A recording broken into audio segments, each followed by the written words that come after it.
is a killer of buildings, but right behind water is air. So when you're planning your build, when you're designing your build, you have to have an air sealing strategy. And for us, Majrex is part of that. We use Majrex as our secondary air barrier.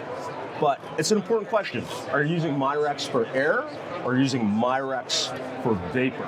Just keep that in the back of your mind as we go through this here today. One of the first steps happens during framing, and that is floppy bits, okay? We have a couple options for floppy bits. Now, if you notice up here on the top plate, you're gonna see a little piece of MyVest. And ultimately what that is there is to provide you with a transition between outside and inside. So if your air barrier transitions from one point to another, perhaps the exterior wall into the ceiling of a vented attic space, you've got options. MyVest or Majrex, they both work equally well. We use a lot of Majrex because that's what we use as our secondary air barrier and our primary vapor control layer. But MyVest is available in 18-inch rolls. So that is very convenient when you're planning and doing your framing.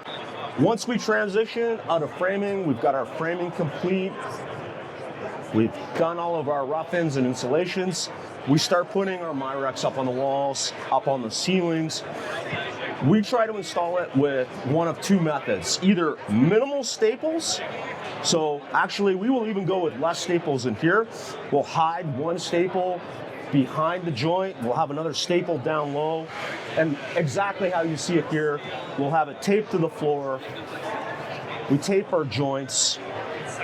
Our other option is to use Twinette. We use Twinette, we don't have to use any staples at all. Where I really find that Twinette shines is on a ceiling. And, oh, there we go. We've got some Twinette right here. So this is, there's a little bit of finesse involved when you're working with this. And if I can get this open, I'll show you guys. It is a very unique double-sided tape. And it is incredibly sticky stuff. Yeah, I've already got myself stuck to it.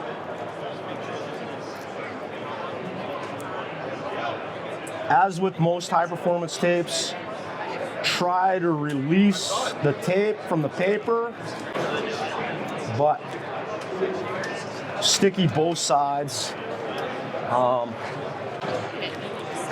I will just put a little piece up here.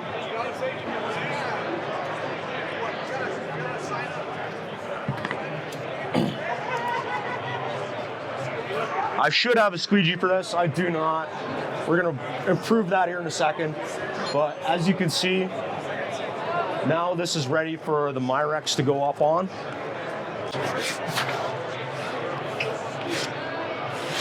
As with all acrylic adhesives, you wanna wet that tape, and you can actually see the adhesive start to flow through the Majrex when you wet that down. And it will come off if you apply some force. But you can see there's, oh, if we get that open, there's actually wood fibers still attached to that tape. Now there's a couple different methods when you have the Majrex installed, how you want to deal with some of your services. Siga highly recommends using a service cavity. Now we just have strapping here, it's 3/4 inch. That would work well in some cases, in some places, depending on your code requirements for electrical. I would recommend if you're gonna do a service cavity, go somewhere between 2 and 3.5 inches. Then you have all kinds of room for plumbing and electrical services. However, we aren't also lucky. Not everybody has the luxury in their builds of using a service cavity. If you don't have the ability to have a service cavity or it's not in your budget, detailing out your windows like this is also acceptable. The biggest win for us with Majrex is it adds a level of forgiveness to our build. It's the #1 reason why we use Majrex is it is a one-way valve.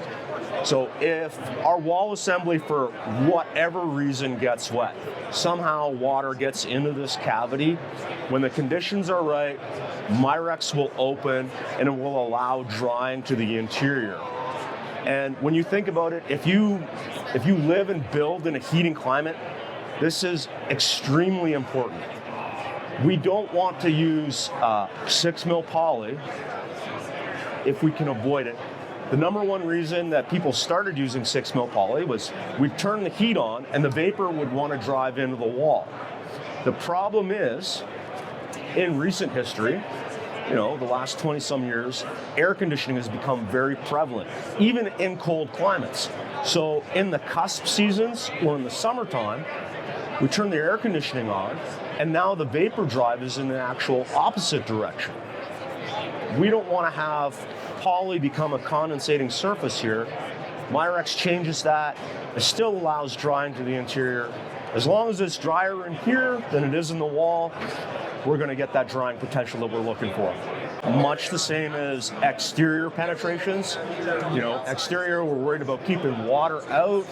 Interior, we're managing air. Air is more important than vapor. But, if air's not moving, vapor's not moving. So Rissan is probably my favorite tape for making anything stick to anything. But a couple little tips if you're going to do a penetration like this. Anytime you're working with this tape, do not try and peel the paper off the back. Always release the tape from the paper. You will thank me. The hours of frustration that this will save you if you remember to pull the tape from the paper. And also don't do what I just did. But if you work with high performance tapes, unfortunately you are going to waste a little bit now and again. This is also a comedy hour, just in case anybody wanted to know. But again, we're going to release the tape from the paper, okay? Now, this is already done, but essentially, we're just going to take the tape, we're going to kind of do a little bit of a fold, we're going to put it up underneath, and we're making a tape sandwich. That's all we're doing, is we're making a tape sandwich. When you do this, you want to make sure that you've got enough that you can actually seal around the wire. Most of our wire here is either going to be like 14.2 or 14.3 for most residential construction. And again, see what happens if you try and do it backwards. It takes forever. So don't do that. Tape from the paper.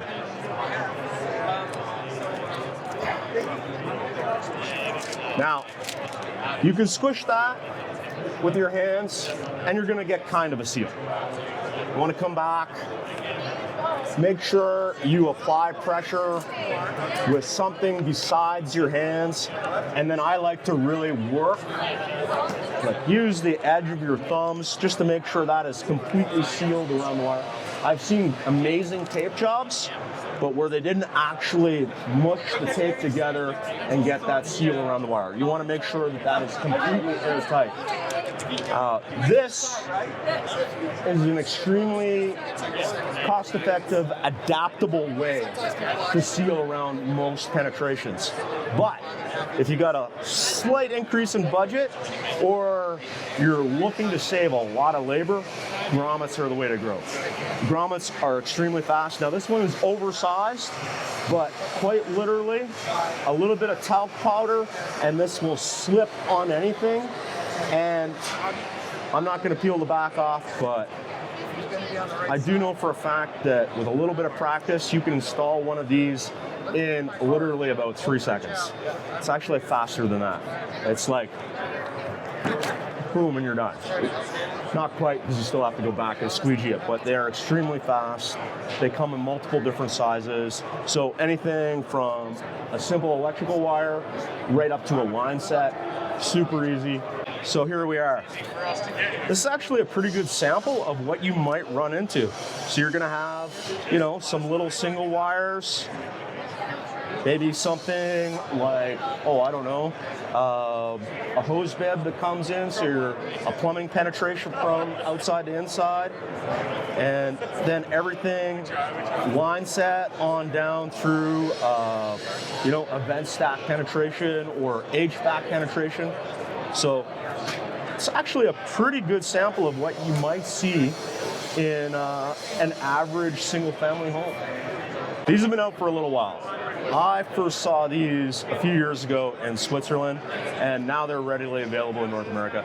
But these are pre-made corners for all different types of flashing details. So whether you've got an innie window, an outie window, there's different ways you can configure these corners, whether you have to use one or two. And the biggest problem that most pre-made corners have had in the past was this corner wouldn't stay together or it was easily punctured. And Siga has solved that problem. I'm not going to ruin this corner, but they've got a little piece of EPDM in this corner, and it just makes that incredibly durable and resilient. You are going to have to literally take your knife out and jam it in that corner to have a problem during install. And the other great thing that that little EPDM adds is, how many times have you gone to do a window, install a window, and during the course of the install, somehow you damage the corner of that flashing? It's absolutely the worst. The window's in, it's looking good, and you go, oh, and you got to pull the window out. This helps just add that little bit of resilience and durability to the entire flashing process. Highly recommend you guys give these a try. I'm a huge fan. Whenever we're not using another system, whenever we're using my vest. Sorry, Jess made me laugh. Anyways, whenever we're using my vest, this is my go-to. On to drywall. So this is where, excuse me, the dry air in Las Vegas, Nevada is getting to me. This is where a lot of things can go wrong. This is where if you do not have a plan and you have a drywall subcontractor, that things can go sideways. If you're using a service cavity, this is a great little point here. You can see that the service cavity is actually just inset slightly. So it's not flush to our window opening.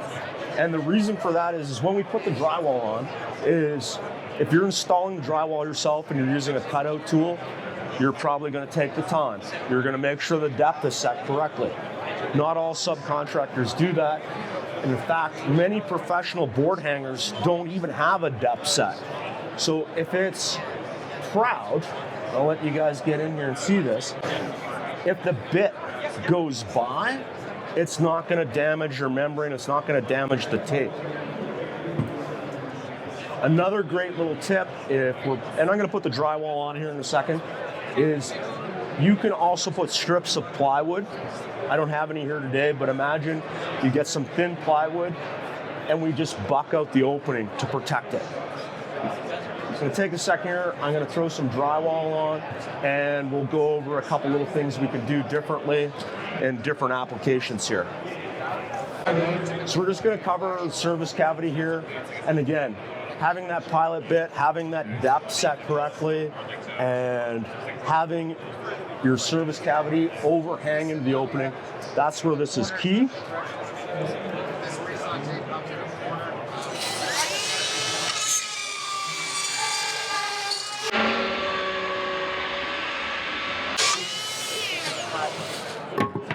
No damage to all that effort that you put into all of your tapes and membranes. That's the problem. Unfortunately, good things cost money. So you want to have the plan in place that you don't have to do the work twice. You don't have to pay for the tape twice. You don't want to have to pay somebody to do those repairs. Now, let's say we don't have the budget. It's budget cut time. Again, not everybody has the ability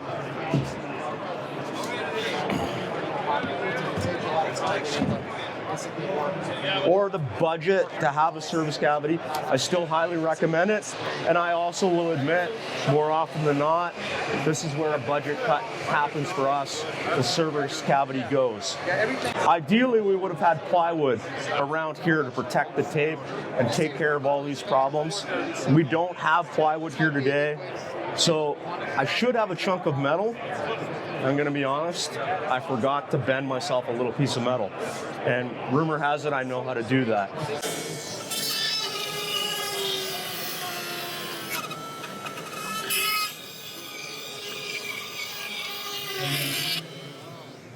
It saved the tape. There's no damage to the tape, there's no damage to the memory.